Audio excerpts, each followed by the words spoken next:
right, Big Bend area sports fans. My name is Mark Adams, and I'm with Four Quarters Online. And I'm joined by my tag team partner, as usual, Coach Cofield. What's happening, Mark? Man, another great week of football is in the books. Let's go ahead and not waste anyone's time. Let's go ahead and jump back into it. The Week 8 Rewind, brought to you by FourQuartersOnline.com. Florida High downs Rickards 20-7. City champs.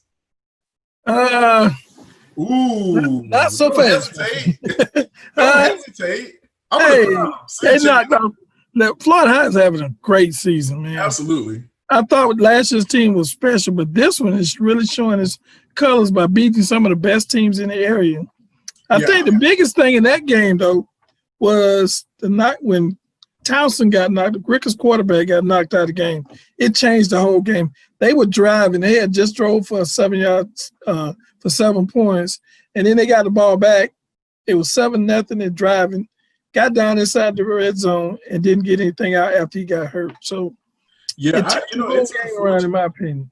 Yeah, it's unfortunate, but that shows how dynamic of a player he really is. We've seen Charlie Kelly play. He kind of has some of that same type of style where he really throws some opponents. Really, he just causes some problems for a lot of defense. But man, Florida High, I'm gonna go ahead and crown them. I think they've earned the right to call themselves city champs. I don't know if they have shirts printed or whatnot, but they've gone out, they've beaten everyone on their schedule, including the best in the city that they were able. They could be the Big Bend champs because they hadn't played everybody in the city yet. No, I'm gonna go. There's something special when you're a city champion. It kind of means something. I don't care if you go to the corner store. I don't care if you go to church with your mom and your dad. I don't care when you have that kind of aura around you. I'm just gonna go ahead and give it to them. I think they've earned it. I think a lot needs to be said about Trey Donaldson. Man, what a field general. Led the team down the field on several different drives. Got it done with his arms and his legs. And he's been doing it all season long. I think he put a great cap on Florida High's regular season campaign. And in my opinion, I think they're deserving of that title, and we'll see how far they can take it with the playoffs on the horizon. They're like they headed back to the finals once again with that team. Very impressive, undefeated, playing some great teams, playing teams up and impressing their. I wonder where did they get these guys? I mean, this guy coming in replacing Taggart from last year, doing just as good a job. Florida High, but the one thing you have to give them credit for, and people don't talk, they always talk about offense. Their defense is pretty good. Yeah, absolutely. Defense played absolutely lights out. Held Rickards in check, and really we have to talk about them a lot more because they put together an impressive campaign. And of course, in this season is shortened a little bit due to COVID, but man, congrats to Coach Hickman on an undefeated season. I don't care who you are. Anytime you go undefeated with the games that are on your schedule, you're doing something right. Yes, this is Johnny Kofi with Four Quarters Online.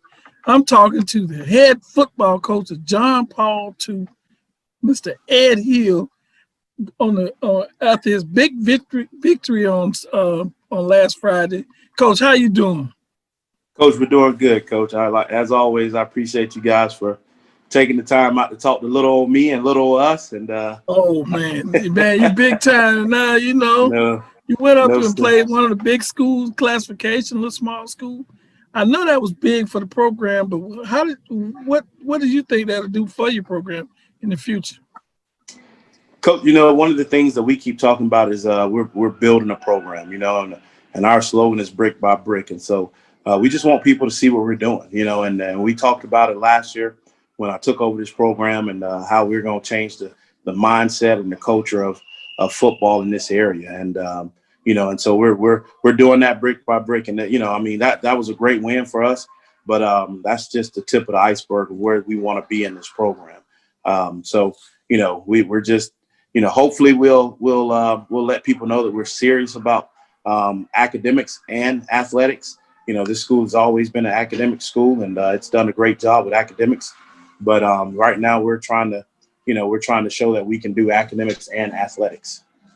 Coach, that was a big victory. I watched the whole game.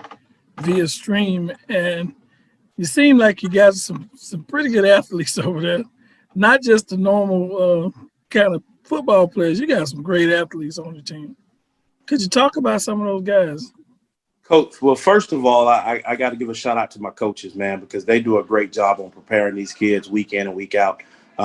Tremaine Hughes, my OC, he does a really good job with the offense. And then Travis Norton, which is my DC, does a great job with the defense. And I'm going to tell you, without those two guys, Coach, we wouldn't be the program that we are. And, and so definitely got to get a shout out to those guys. But as far as the kids, man, they've responded well. The coaches put them in position. We have a rigorous game plan that we go through every week, and the coaches do a really good job of preparing these kids week in and week out, and they step up to the challenge. It's amazing. It doesn't matter if it's a 2A school, a 4A school, or a 7A school.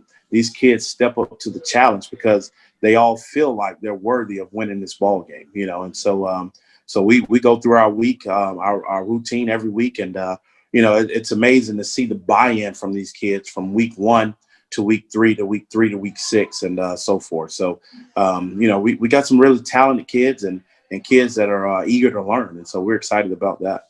That's right. Meanwhile, around the area, Lincoln, Downs Godby, 33-20. What can you say? Trojans have found their rhythm, and they're off to after stumbling out of their opening game. Man, they're off to a hot start. Why is it stumbling when they play Ricketts? Man, they just lost. See, we have to make these jabs. It hurt a little bit to see my school go down like that, but man, Lincoln quarterback Perry Fisher is really having himself a year. Able to find a lot of these open guys, sustain drives, doing all the little things right. I think I had a chance to talk to Coach Daniels a week ago, and just had a lot of praise for this young man and what he was able to do. Meanwhile, Trojan receiver Larry got what was it? I think it was 8 or 9 receptions for 191. Yeah, he had 8 receptions, 191 yards, and what is it? Did he score 3 touchdowns? I got the stats here. But he had an exceptional game, and looked like they never found out where he was. He'd catch a short pass and take it to the house. Yeah, I saw him take a slant, and that was all I needed to see. Anytime you have weapons like that, and this is kind of the brand of football that I think people really expected from Lincoln, Coach Daniels, and it does. It takes a while to get everybody settled in, work out the kinks, figure out who you have, and I think Lincoln is very fortunate to hit their stride at this point in the season. Godby, meanwhile, they have to get back in the lab and try to figure out what works for them as the playoffs come up. But there's still more football left to play, and if I'm not mistaken, if things hold, these two teams will meet again in about a week. So we'll get a chance to see who makes the adjustments and who's able to come back.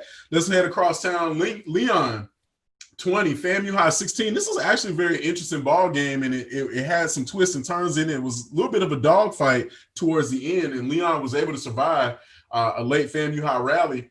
You have to call out somebody. So let's call out Mr. DeShazier from Leon, the running back, led all rushers with 102 yards on the ground and 2 touchdowns. For Coach Jan and that group, it's been a very embattled year for Leon. You get ready to basically have your senior night as your first game because you don't know if things are going to go your way and you're going to be able to have those games. But then the senior night gets canceled due to COVID, the very thing you're trying to fight. Then they come back out. Your opening game at home gets spoiled by unfortunate loss, and then now you finally get one. So congrats to the Lions' first win on the season. FAMU High definitely had some playmakers in the game, but they just weren't able to do enough to overcome and get back into that drive and retake the lead. So Leon notches their first win on the season, 20-16 over the Baby Rattlers.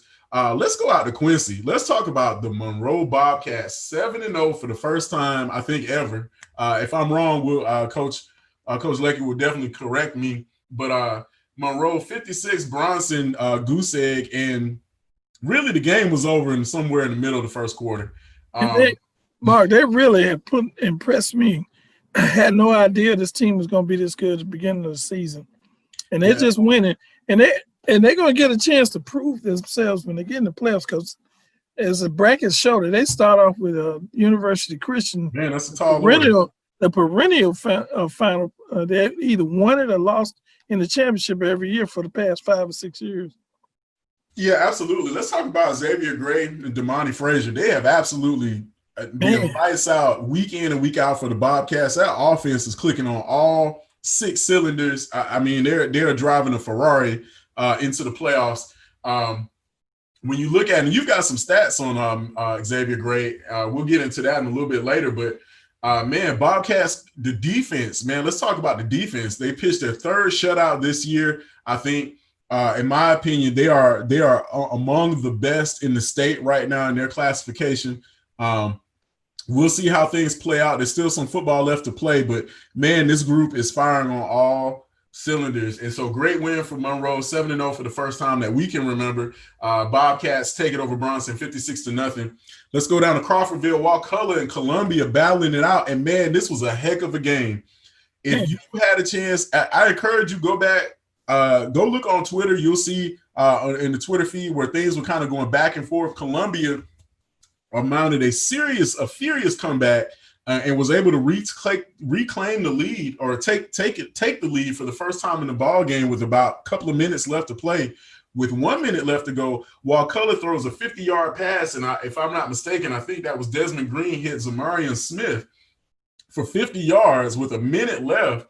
And then defensive back Justin Kirkpatrick would seal it later on with the interception to end Columbia's chances. But man, late drama, and Wakulla gets back on the winning side of things, 30-29 over the Tigers. We're not used to seeing Columbia struggle like this, but they've had several close games. They've ended up on the losing side of all of them.